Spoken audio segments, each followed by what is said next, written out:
दोस्तों यहाँ पे आज हम इस वीडियो में बात करेंगे OnePlus के Nord 2 की, और ये 22 जुलाई को लॉन्च होने वाला है। ऐसे में भाई हमारे मन में कई सारे सवाल होते हैं कि भाई क्या इसमें स्पेसिफिकेशन मिलने वाली है, क्या हमें इसके लिए वेट करना चाहिए फिर नहीं करना चाहिए, कंपटीटर कौन होने वाला है इसका मार्केट में, और इसकी प्राइसिंग क्या होगी।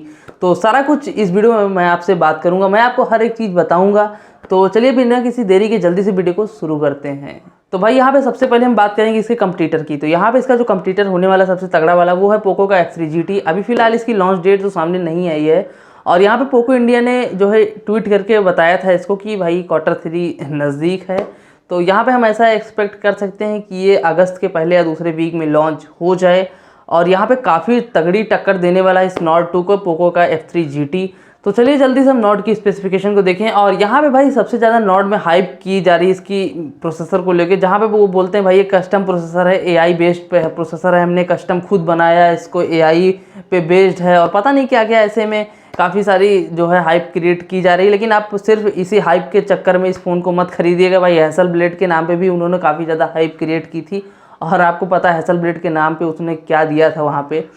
तो अभी भाई OnePlus यार कुछ ऐसे ब्रांड्स में था जो 35 से 40 के बीच में यार एकदम फ्लैगशिप किलर फ्लैगशिप एक्सपीरियंस वाले फ़ोन देते थे, बट भाई अभी ये प्रॉपर फ्लैगशिप बन चुके हैं।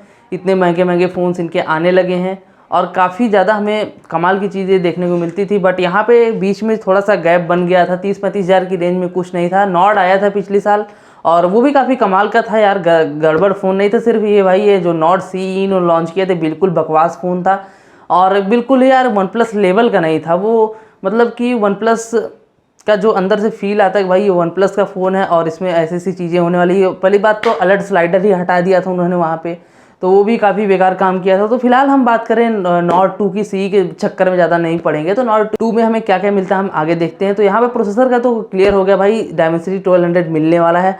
और साथ में हम बात करें इसके कैमरे की, तो भाई हमें 50+8+2 मेगापिक्सल के कैमरे देखने को मिलेंगे, और 50 मेगापिक्सल जो कैमरा होगा वहाँ पे भाई जो सेंसर होगा वो होगा सोनी का IMX766, जो कि एक फ्लैगशिप लेवल वाला सेंसर है, और 8 अल्ट्रा वाइड होगा, 2 मेगापिक्सल का डेप्थ होगा। और भाई पहली बार OnePlus में 32 मेगापिक्सल का सेल्फी कैमरा दिया गया, नहीं तो भाई वो 16 मेगापिक्सल का कैमरा देते थे। और यहाँ पे भाई इसके डिस्प्ले की बात करें तो 6.43 इंच की एमोलेड स्क्रीन होने वाली 90 हर्ट्ज के रिफ्रेश रेट के साथ में, तो ये काफ़ी कमाल की बात होने वाली है।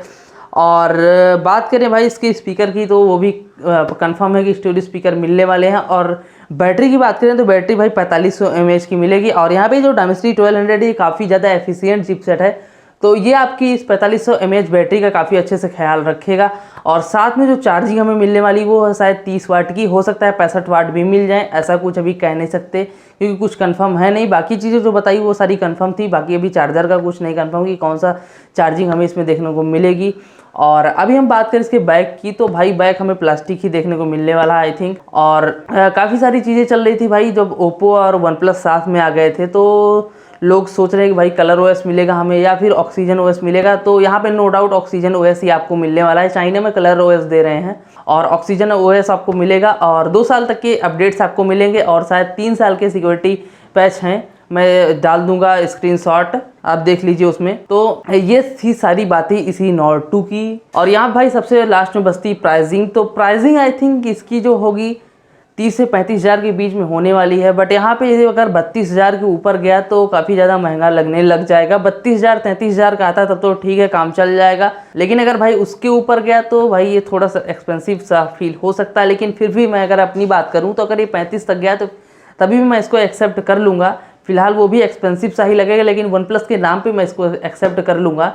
और यहाँ पे मैं लास्ट पार्ट शूट करना भूल गया था वीडियो का, और थोड़ा सा मैं बाहर निकला हुआ था, तो मैंने सोचा कि भाई यहीं पे क्यों ना शूट कर लिया जाए, मौसम भी काफ़ी अच्छा है।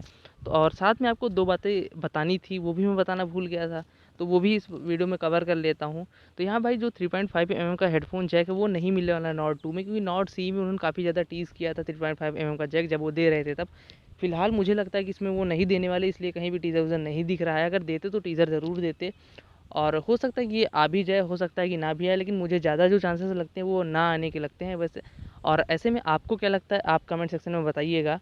और जो दूसरी बात है यहाँ पे कि आपको अलर्ट स्लाइडर ज़रूर मिलने वाला है, जो कि Nord CE में रिमूव कर लिया गया था, लेकिन यहाँ पे आपको अलर्ट स्लाइडर ज़रूर देखने को मिलेगा, जो कि OnePlus की एक सबसे बड़ी खासियत है। और बाकी बातें सारी हो गई, तो मिलते हैं अपने अगली वीडियो में किसी और नए टॉपिक के साथ में।